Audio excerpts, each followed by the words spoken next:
It's episode 2 of the Davies Locker Feel Good film series, and I got one question for you. Are you ready to raise the goblet of rock? Slap on the bass. You've just entered the Davies Locker.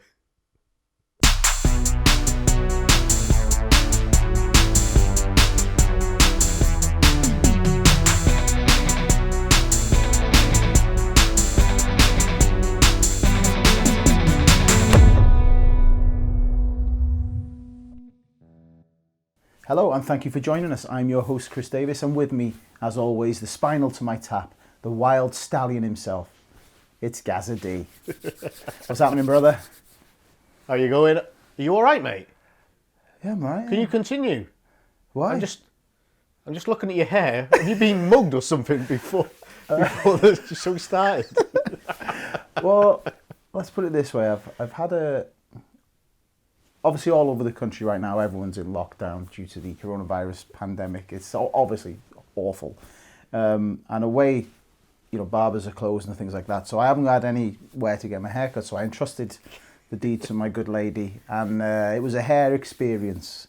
We'll call it. Do you want to have a look at it? Do you want to have a look? Because it's all business at the front. It's business at the front and it's party at the back. Are you ready for this? Hang on. Yeah. Take my headphones off so you can see. Here we go. You see that? And look at the side. Oh my God. I know. What do you think of that? Flipping heck. You like it? I mean, coronavirus is bad, but that is worse, mate. What? Do you know, I'm sort of quite enjoying it. I know. I thought to myself, oh no, I'm going to have to shave my hair off here. I don't fancy having a skinhead again. But then I thought, it's going to give me something to laugh at when I wake up in the morning, isn't it?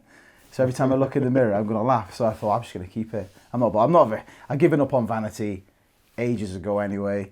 So I don't care. Who gives a toss? It's lockdown chic. Let's get it on.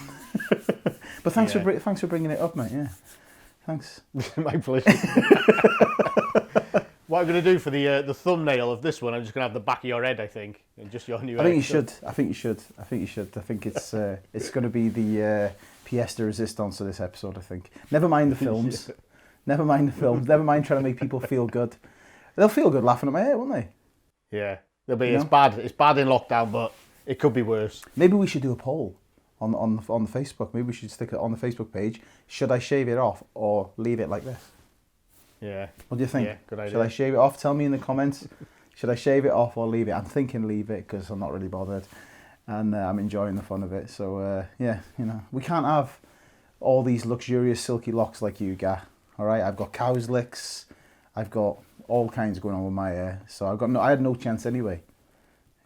Well, my missus, she wanted to have a go on my hair, but I was like, no way. There's no way I'm going to do it. Why? I was going to grow it long. When I was in uni, remember that time? I didn't cut my hair for about 9 months, and it got really, really long. I thought I was going to look like Tom Cruise from Mission Impossible 2, or David Beckham or something, and it just looked like kind of a butch Robbie Savage shot putter. Awful. It looked awful. Heather off EastEnders. Oh, mate, it was not great. Yeah. It was not great. Anyway, haircuts aside, what are we going to do today, Gav? We're going to rock out, aren't we? That's what we're here for. We're going to rock out. We're going to do it. So today, last week, the other day, in fact, we looked at a couple of Tom Hanks's feel-good films. We looked at Forrest Gump and Big. It was a good, fun episode, wasn't it? It was. We got real good feedback. I mean, everyone's loving the low-budget Zoltar Scene remake that we've done. I think we're going to extract that and have that as a standalone. We're going to get that on YouTube as well. And we did it remotely, we did it separately. So this is, there's production value going into this guy. Production value going into this. So today we're going to take a look at 2 films that rock your socks, aren't we? First one being the animated, popular animated film Sing. And the second one being one of my favourites, School of Rock.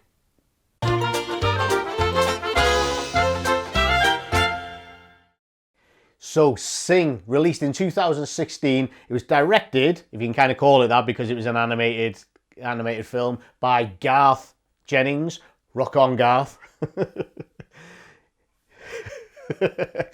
It features the vocal talents of such a massive cast, really. It's got Matthew McConaughey in kind of the title role, Taron Egerton, friend of the show, Scarlett Johansson, Reese Witherspoon, Seth MacFarlane, Nick Kroll, Jennifer Saunders, loads of people, loads and loads of people. And it's about, there's a theatre owner, a koala named Buster Moon. He's trying to save his theatre from financial ruin, and he kind of concocts a singing competition that becomes grander than he imagined. Roll VT. If I feel that I could be certain, then I would say the things I want to say to. Hold it right there! Go, go, go! Ah! You were supposed to be keeping a lookout! Sorry, Dad. My theater's been going through some pretty rough times lately. So, what do? Quit? No. My next show is gonna be, drum roll please, a singing competition. Just think, your neighbor, the grocery store manager, that chicken, right there. Ah! Real talent from real life. Norman, would you please tell them what a good singer I am? Oh yeah, you were great, honey. By the way, the bathroom sink is blocked again. I'm here to win. That prize, it's mine. Everyone in the city gets a shot at being a star on my stage. Rah, rah, Come, my lady, you're my butterfly, sugar, baby. Fly like the wind. This show is not gonna save your theater. Maybe it's time to just move on. Come on, you know how much this means to us. You can't just sing it. You've got to show that fire and desire. The fire went out a long time ago. You are not going to believe what I did today. I am lost, I am vain. Dad, I just don't want to be in your gang. I want to be a singer. How did I end up with a son like you? Get you out! Dad, wait, I'll get the money, I promise! I could really use some extra piano lessons. Yes, that was very bad. A defining moment in all of our lives. We're going to be spicy, no? Yeah!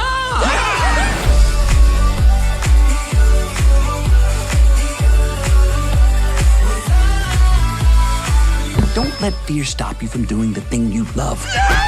You know what's great about hitting rock bottom? There's only one way left to go, and that's up! Sing. My store will close in 15 minutes.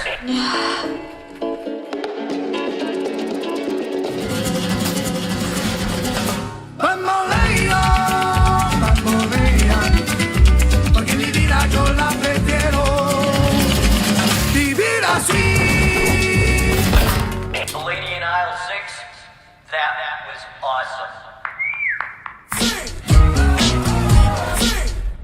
So there you go, there's the trailer.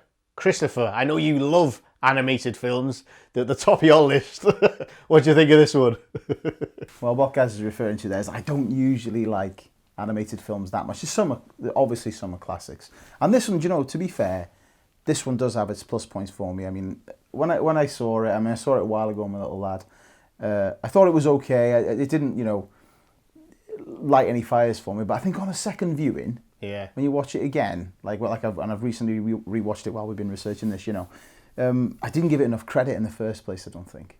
I don't think I gave it enough credit. So yeah, I like it. The cast is incredible. Oh, yeah. I mean, if we were scoring this in a normal trailer top trumps, you're looking at like a 9, I think, for cast wise. Agreed. You know. Agreed. And the nature of the film itself, it's not just the acting ability, is it? It's the singing abilities as well. Some of these guys are unbelievable. Yeah, I mean, I think when I watched it second time round, I sort of, obviously after Taron Egerton playing Elton John, for the name of the film's escaped me now. What's the name of the film? Rocket Man, of course. It made me think, because he sings "I'm Still Standing," and that's one of my favourite bits, which I'll get to. And when he plays Johnny the gorilla, and I thought to myself, surely that was his audition for the film, right? Near enough, you know, because he did it so well. Yeah. But they must, you know, that must have had it must have played into it in some way, him becoming Elton John in Rocket Man. Surely. Yeah, you'd assume so, wouldn't you? Yeah. Yeah, and like you say, the singing performances, because I think they all sing their parts, don't they, as well? All the actors and actresses in it, all do the singing as well. And you know, they really surprised me, some of them. Yeah, really did. Like Reese Witherspoon is really good. McConaughey is really good. Obviously, Scarlett Johansson is really good. Yeah. I mean, they're all really good, you know. So yeah, I mean, I like it. Like I said, I don't like animated films that much, but I did enjoy this one. And I think the reason I enjoyed it is because it's quite relatable, because they're sort of, yes, they're animated characters, but they're all based on quite human elements, aren't they? Like you've got, you know, the overworked mum in, is it Rosalita or Rosita? Rosita, yeah. Rosita. And you've got, you know, the young lad who just wants to impress his dad. Yeah. You know, so these are all things that we can all kind of relate to, aren't they, as humans? They're, what's the word, anthropomorphic characters, aren't they? So, so yeah, I find it quite relatable, and I like the fact that there's all these different stories that intertwine into one, and you go from there. So yeah, it is good. It is good. And it's funny. Yeah, it's one of those where I think it's under the Illumination banner, like the guys who did the Minions, and I don't really think that they... Whoa. What? Illumination. You ripped me. I know. You ripped me for Christopher Lambert, as you say. You ripped me for it, and you're coming out with Illumination. That's what it's from, mate. Have a word. That's what it's from. Have a word. You tell you what, have a word. It's from... Where's the Gazzardy that I... All right, then, Illumination. Where's Gazzardy gone? You know. Anyway, go on, but I just think those guys, they don't really... I mean, they've done a fair few films now. There must be about 3 or 4... or maybe 5 are like the Despicable Me and the Minions films, but they don't seem to market it very well, in my opinion. So this kind of came and went. I think it had a lot of resurgence when it came out on DVD. It seemed like that's where it really kind of, I'm not going to say it's a cult classic, but that's that kind of, its popularity came from when it was released on DVD. Well, do you know, I think the problem was with this one was that it showed all the best bits in the trailer, like they do with trailers for the most part. But for this, with all the auditions and all that kind of stuff, they showed all the best bits of it in the trailer. All the funny bits are all in the trailer. Yeah. So I don't know whether that has something to do with it. And I think, you know, and I don't know off the top of my head what it was released against either. So I'm wondering if that had a factor in it, you know.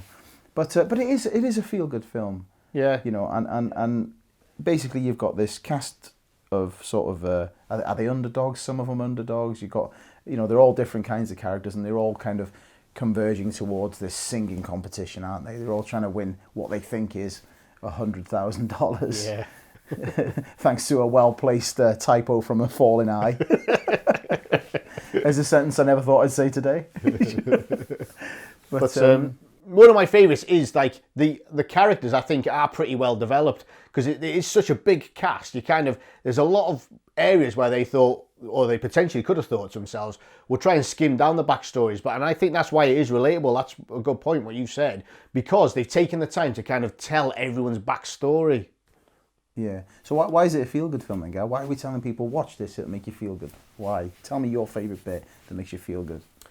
I think the whole kind of arc of the story is good. I mean, this guy, Buster Moon, the koala, he's had this theatre generation to generation. It's kind of got to him. Obviously, theatre itself has kind of gone down in popularity with other things that are competing against it. But this guy is like trying to think of like the next best thing. But I think my favourite standout bit is the auditions. I mean, most of it, as you say, was shown in the trailers. But yeah, I love it. And I think we got a clip here, haven't we? Are we going to show it now? We have, yeah. Let's have a look. Yes. People say, yo, Humpty, you're really funny looking. That's all right, cause I get things cooking. Working 9 to 5. We can dance if we want to. I said, hey, hop, hey, you have it to the...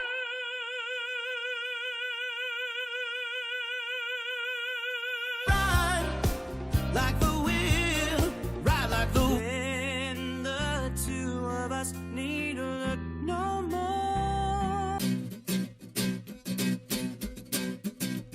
Well, I guess it would be nice if I could touch your body. I know not everybody has got a body like you. This ain't love, it's clear to see. But darling, stay with me. Every time it rains, pennies from heaven. Cause if you like it, then you should've put a ring on it. If you like it, then you should've put a ring on it. Don't be mad what you see that he want it. If you like it, then you should've put a ring on it. You've just gotta ignite the light and let it shine.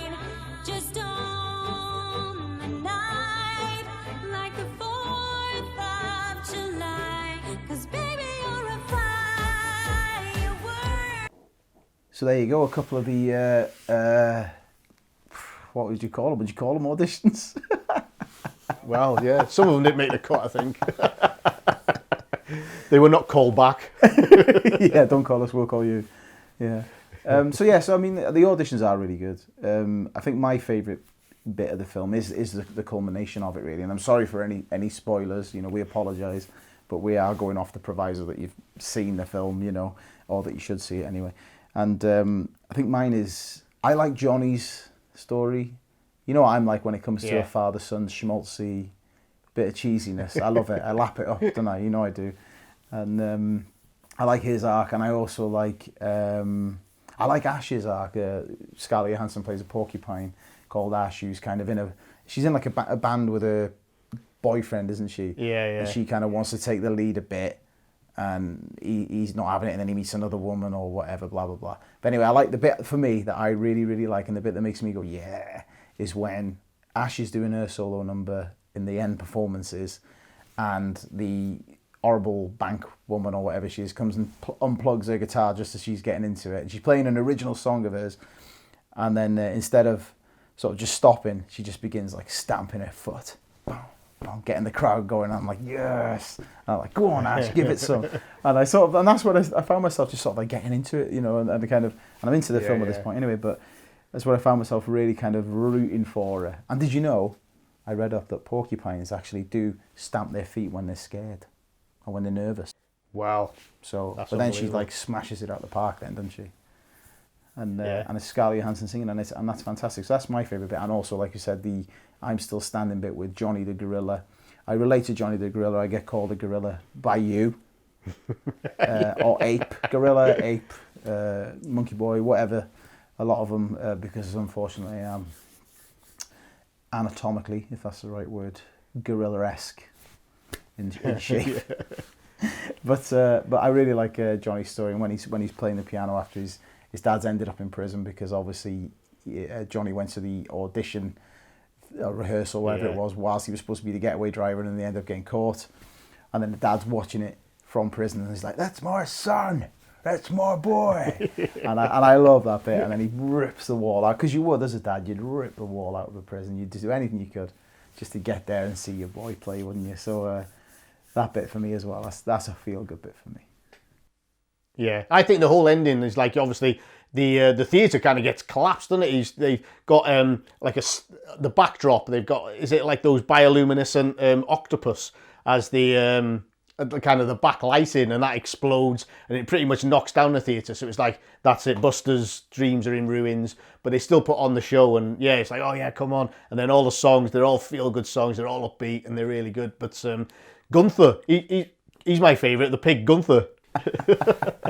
he's got that jumpsuit, that great gold jumpsuit. I think he's got a few of your moves in the locker, guy. I think he's copied a couple of your grooves, pal. Isn't he? But I think, it's one of those films where you know what's going to happen. You know that they're going to come good in the end, and there's nothing wrong with that, is there?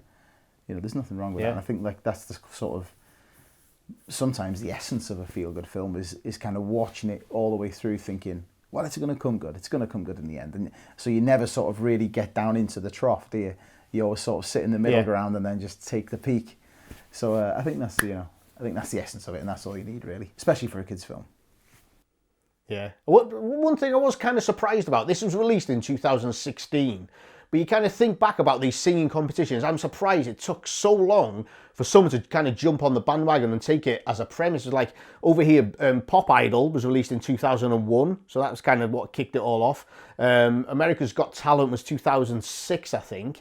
So it's taken almost like a decade for someone to go, actually, this is a good idea for a film, and generally people jump on the bandwagon, that kind of thing, especially so how popular those things are. And in some respects, because it's happened so much later than those things at their height of their popularity, I think that's another reason why it wasn't an absolute blockbuster at the box office. Plus, I mean, I was, like you say, we're that familiar with these shows now and this kind of format. I was thinking, when are Ant and Dec and Dermot O'Leary going to pop up in cartoon form, just pop up? Oh, I'll read. How's it going? I was thinking they were going to pop up. That was my Geordie, by the way, not the best. But I was thinking they were going to pop up at some point. But yeah, obviously they didn't. But yeah, we're so familiar with these shows, and we've had so many kind of... I mean, I'm not a fan of them. I find them a bit mean and cruel. I'll be honest. I don't like. Yeah. I know most people, you know, and I have done myself. Like I laugh at the audition bits because like they let on all the.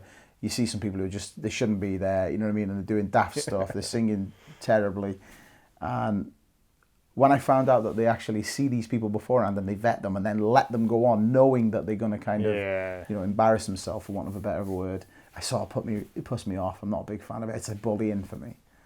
But this is supposed to be feel good, so I'll stop. It's supposed to be a feel good film, so I'll stop being such a like stick in the mud now. All right, then. So let's just. How are we going to finish this one off? How are we going to finish this Sing film? I'll tell you what we'll say. Is my little boy, who's nearly 6, doesn't actually like it. Does he not? No, he's not bothered. Because I was trying to say to him like for the last week, like, shall we put Sing on, pal? And he's like, no, Dad. Nah. Loves the Minions and stuff and the other things in the Illumination stable. Have a word. Good pronunciation. Oh, thank you. He loves that. He loves Minions. He absolutely adores them. And I think they're hilarious films. But yeah, he's not into this one. So whether all the kids on lockdown are going to love it, I don't know. I think so. Give it a go. Why not? It's not on any streaming sites for free, is it? That's what I was going to say. I'm surprised. I mean, obviously Disney Plus is out, so maybe people are thinking, right, well, let's give everyone a bit of time to get on with Disney Plus, and when they're kind of exhausted with that, we'll bring it out. But it's hard to find, isn't it? That's one of the issues. So should we cap it there?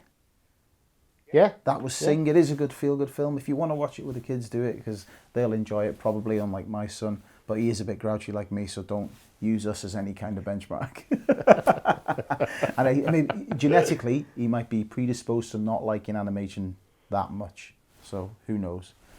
Right, so let's move on to the next film. The next film we're taking a look at is the Jack Black classic School of Rock. Let's take a look at the trailer.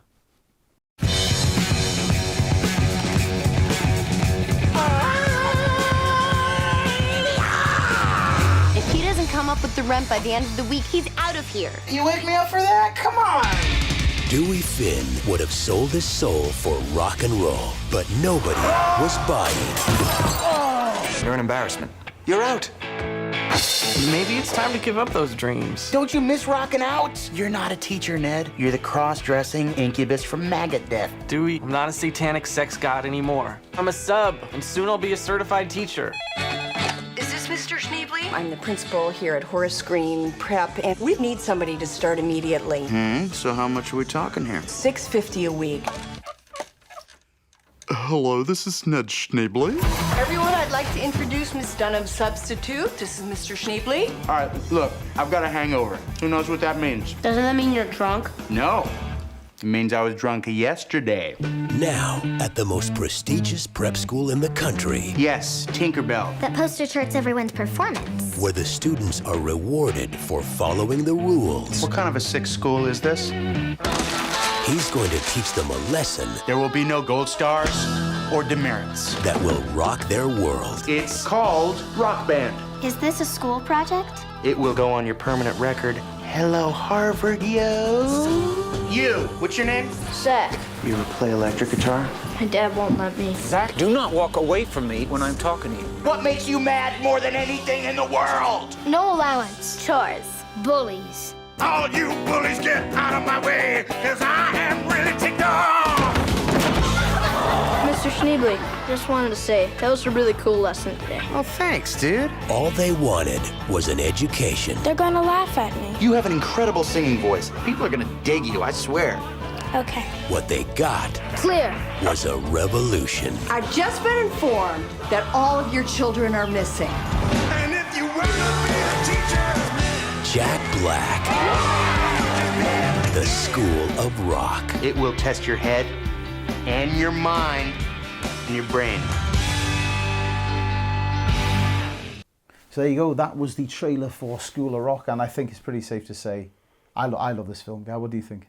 Oh, I absolutely love it. It's so good. Great, isn't it? And sometimes I forget about it, and I always come back to it, and then I'm like, this is ace. I don't know why this is not in my like top 10 comedies of all time. It's class. And we say this quite a lot, but it's one of those films where if you're flicking through the TV or whatever, and even if you're halfway through, if it's halfway through near finish, you just think, I'll stick it on anyway. Because you can always just get straight into it. It doesn't require any build-up. Straight into the story, which is... So Jack Black stars as Dewey Finn, and now he's in a band called No Vacancy, and they're pretty posery, pretty rubbish, and he's kind of a bit of a... He's the black sheep of the group, isn't he, really? He's like over the top, kind of like, yeah, like full on like metalhead type rock, and they're not into that. They want to be more kind of melodic rock. So they kick him out of the band. Then is he his roommate, or is he sort of lodging his roommate? Yeah. Roommate, yeah. So Mike White plays his roommate called Ned Schneebly. Now Mike White is the writer of the film as well, and basically he's on to Dewey saying, look, you know, you owe me money, I need your rent and this kind of thing. And Dewey's kind of thinking, well, I'm not in the band no more, he hasn't got any kind of prospects or anything. And what happens is one day, Ned, who is a teacher, gets a call from a school asking him to be a substitute teacher, and Dewey basically pretends to be Ned and acts as an imposter, goes to the school to pretend to be a substitute teacher, and then the kind of chaos ensues as he gets the kids into rock music and all that kind of thing, and starts up a band called the School of Rock. So that's kind of the plot in a nutshell, isn't it? Yeah, that's it. You know, and then what happens then from then on is he develops this band with the kids in the school, and then they want to enter a competition. What's it called? Battle of the Bands or something, isn't it? You know. Yeah. And as luck would have it, his old band are also in the competition, so he wants to beat them. You know, he wants to become a success. It's a strange film in many ways, I think, when you rewatch it sometimes, because you think, we do gloss over the fact that he just impersonates someone else to just be around a ton of kids. Just like, you know, do his own thing kind of thing. And you think of like the legal implications of it, like, Jesus, this is terrifying, you know. So go on, Guy, why is it a feel-good film for you? Straight off the bat, the first thing I love is the opening titles, when the kind of No Vacancies playing and they're kind of walking through the bar, they're going through various corridors, and it's like on the back of the guy's jacket, it's like Paramount Pictures, and then on every poster it's like produced by the director Richard Linklater, and then some of the cast all the way through, it's like, oh, just so well done straight off the bat. You know it's going to be a classy. They've put a lot of kind of time and design into this straight off the bat. Love it. Well, I mean, like Richard Linklater, he's a 5-time Oscar-nominated director. You know, he was Oscar nominated for and writer for Before Midnight and Before Sunset? Before Sunrise? I think so, yeah. Can't remember what's my notes say. Before Sunset, Before Midnight, yeah. And Boyhood, which is a fantastic film. If you've not seen it, watch Boyhood. It's not a feel-good as such, but it's a really, really good film. So yeah, you know, there's a director on board there that kind of knows what he's doing. Yeah. You know, and is known for this kind of, you know, he's known for having a varied career. He did this A Scanner Darkly, Dazed and Confused, the classic sort of stoner comedy drama thing, you know, Dazed and Confused, and I think what I love about it is this, it's such an easy watch, and there's so many moments in it where, like you say, we do gloss over the bit about Jack Black imposing and going into a school as a complete stranger and being around kids, because he's Jack Black, and for me, sometimes he's quite annoying, but he's not in this. I know what you mean, yeah. I think there's 2 films where, or maybe 3, where he doesn't really annoy me. Is this one, The Holiday, which I love, and King Kong. He's not that annoying in either, but they're the only ones. Usually he kind of annoys me quite a bit, Jack Black. But yeah, in this one I find him quite watchable. But he's just being Jack Black in this, isn't he? He's not really, it's not stretched for him. He's just being himself, isn't he? Pretty much. And that's one of the things. I think this is his best performance, because he is just being Jack Black. Like you say, I quite like him in Tropic Thunder, that kind of character. He's kind of on a come down from drugs, so he's quite frenetic, and it plays well to his character. But in this, and it's just, I think the dialogue, the way that Mike White has put this together, and just kind of letting Jack Black do his thing, the dialogue and the ad-libbing from Jack Black is just so good. Just some of the way he goes on, and when he's I love that scene where he's assigning names to all of the kids. It's like, on guitar, it's Zack Attack. On bass, it's Boss Posh Spice. On the drums, it's Spazzy McGee.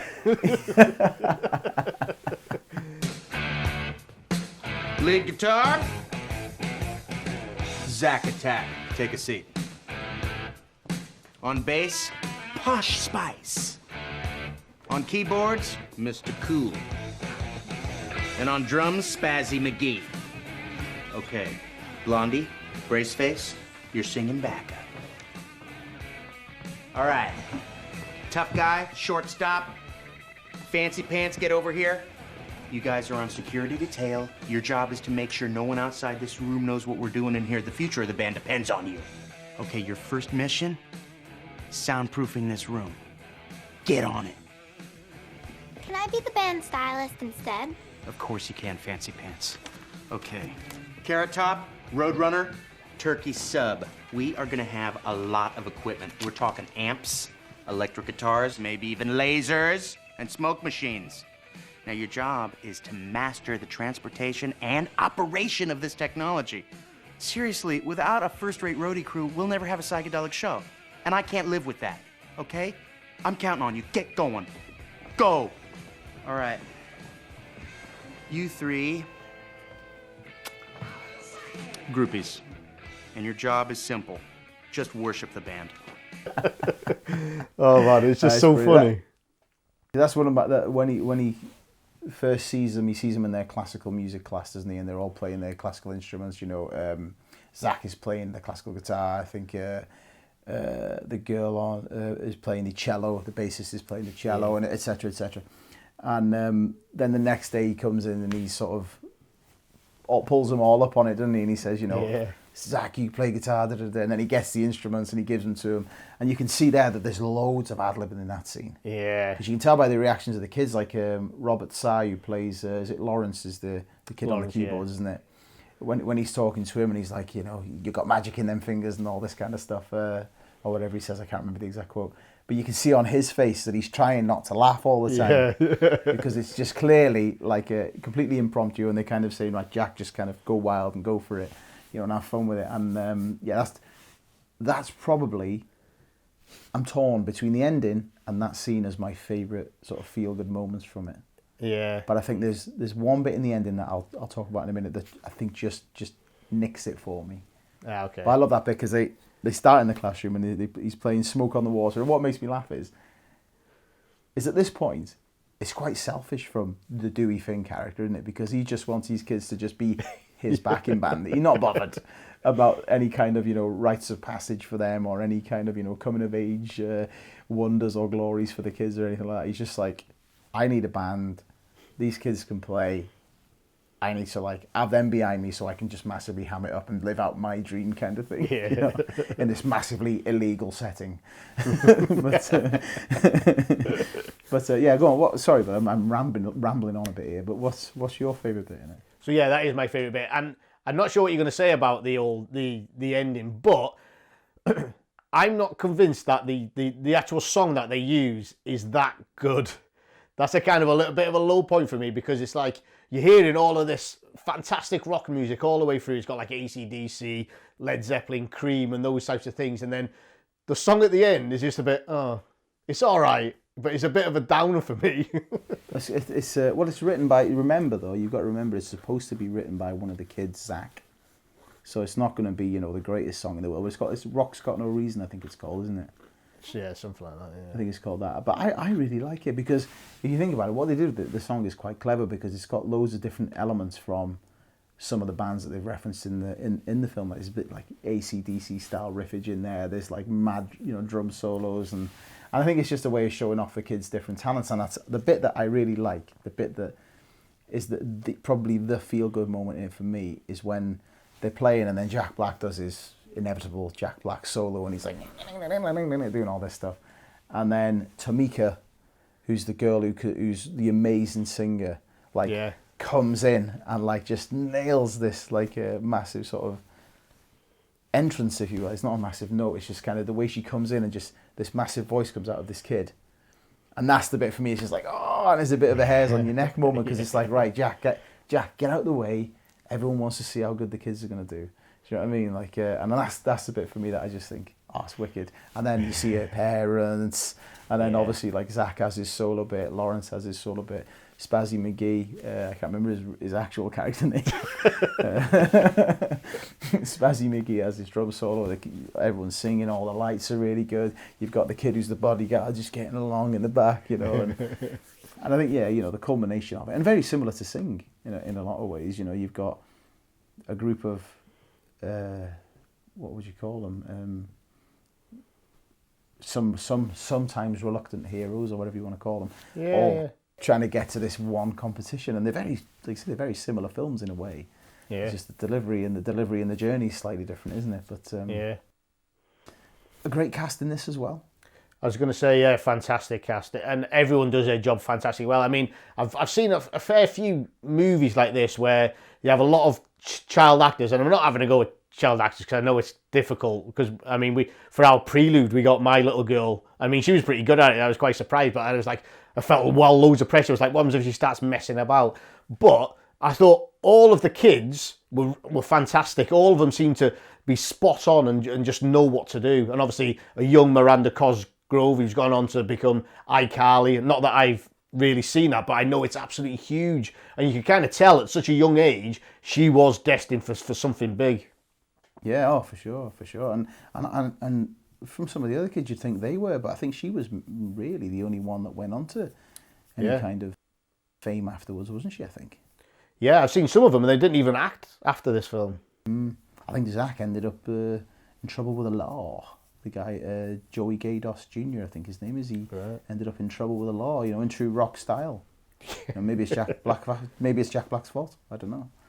You know, but yeah, and you've got Joan Cusack in it. That's another good moment for me, when she's on about Edge of 17, Stevie Nicks, and you can listen to Edge of 17 in the background. And all. I thought that's when it's clear that she's cool in some ways, but she's still sort of your straight laced, stiff upper lip headmistress. Yeah.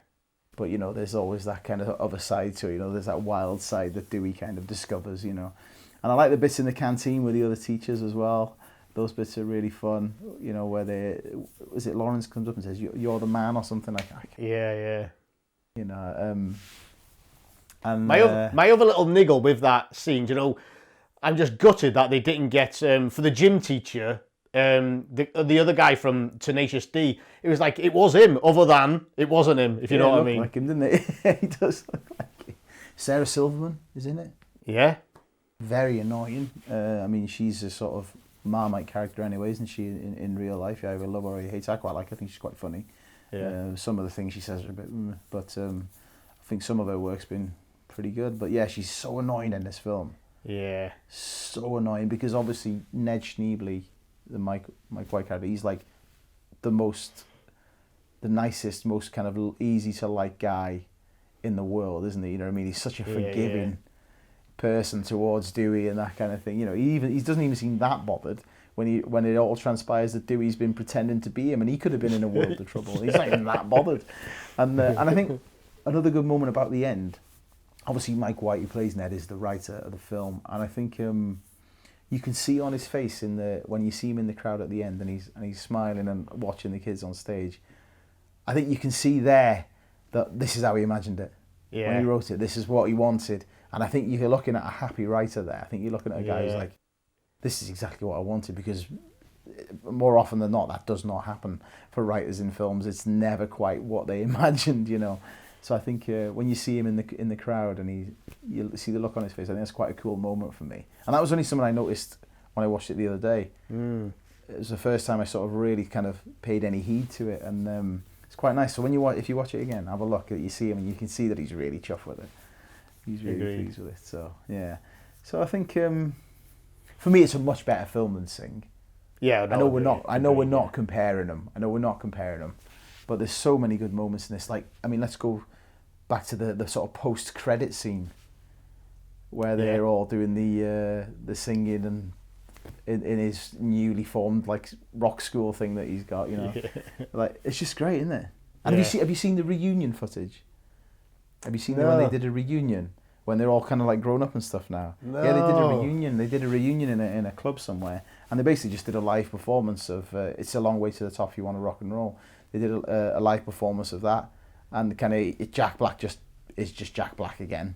Yeah. And like you say, he's being himself there, and there's no difference between Dewey Finn and Jack Black whatsoever. But have a look for it. It's on YouTube. It's something like I think it's a 10-year reunion maybe. We'll find it. We'll stick a link in the description. Yeah, have a look. It's fantastic, and they're all still playing the instruments. You know, Joey Gados has a wicked solo. Spazzy McGee does an amazing drum solo, and they all take their turn singing, and it's just great, and it's really, really good, and all the cast are there, and it's a real good watch, especially if you're a fan of the film, you know. So my two takeaways are for this: I love a film that's got a battle of the bands in. We've always got this partially in Back to the Future, Bill and Ted. That's all what that's about, isn't it? Revenge of the Nerds, Scott Pilgrim, all those types of things where there's a battle of the bands. It's like, yes, come on, battle of the bands. And also, this is a kind of a scavenger hunt for anyone out there. So the guy who replaces Jack Black, I think his name's Spider, isn't he? Or something like that. I can't remember. In No Vacancy. Yeah. Yeah, I think it's Spider. Hold on. Anyway, what I want is in the Battle of the Bands, he's got like this leather type top on. It's just the arms and just the top. So if anyone can find that, let me know, because I'm going to buy it and I'll wear it for the next episode. Wow. I think I would suit that down to a T. You make one. I got some spare bin bags. I think I can sort it out with a bin bag and a Pritt stick. No problem. Can make it happen. Expect it in the post. Yeah, that's some top, that, innit? That Spider wears. Unbelievable. They're such a the baddies in this, even though they're not really baddies. So you got like Sarah Silverman, and then his old band. Yeah. They're not doing anything kind of villainous, but they're really annoying. Yeah. They are really annoying. That's the beauty of the film, is you root for Dewey Finn and you root for the kids so much, and because of the way the story goes, and you kind of just think, oh, this is so cool. I wish this was what it was like for me in school. I'd have loved this, you know, blah, blah, blah, you know, being a guitar player and all that kind of stuff. I'd have loved it, you know, but the baddies in it are so kind of a non-event, but they're still really, really annoying when they're on screen. Like Spider, even though he's kind of like alright Spider, he's one of the alright ones, isn't he, out of that? Yeah. It's the main guy, Theo, that's annoying. Yeah. But even so, even every time they're on screen, I'm like, you douchebags. You know? Or Sarah Silverman, you're just like, oh, shut up. Just shut up. Stop moaning at him. Stop moaning. It's his mate. Leave him alone. But yeah, I mean, for me, it's, in terms of like good family films, good feel-good family film, it's top. It is top 10, like you said. This, you know, we got a lot of films coming up in this feel-good series, but you know, and we're trying to do a sort of different angle each time, aren't we? That's it, yeah. You know, but this is up there, like in any genre, I think, in any style, in any context, whatever. It's just one of those films that you can watch again and again and again. Agreed. So talking about that, we'll end it there. What are we doing next week? Or in a couple of days' time? We're trying to do these, I don't know, every Monday, Thursday type thing. I mean, obviously we're in quarantine lockdown, so please don't have a go at us if it doesn't stay as regular as that. But that's what we're trying to do. So in a couple of days we'll have another one. So, but what are we going for next time? Well, it's a bit of a space theme, a bit of a out of this world theme, Gaff. For the next one, we're going for E.T., the classic E.T., one of the greatest films ever made, I think, and The Martian, starring Matt Damon. Yeah. So, you know, we'll take a look at those two. So if you're watching this now, go and watch them before we do it, and you'll probably know more than us about it. So you can let us know in the comments, or get on social media. Remember, we are on Facebook, Instagram, and Twitter on @the Locker on social media. You can also listen to this as a podcast if you want. We're on Apple Podcasts, Google Podcasts, and Spotify. It's not bad, is it? Fantastic. And we've also got a lovely little website, www.thedavieslocker.com.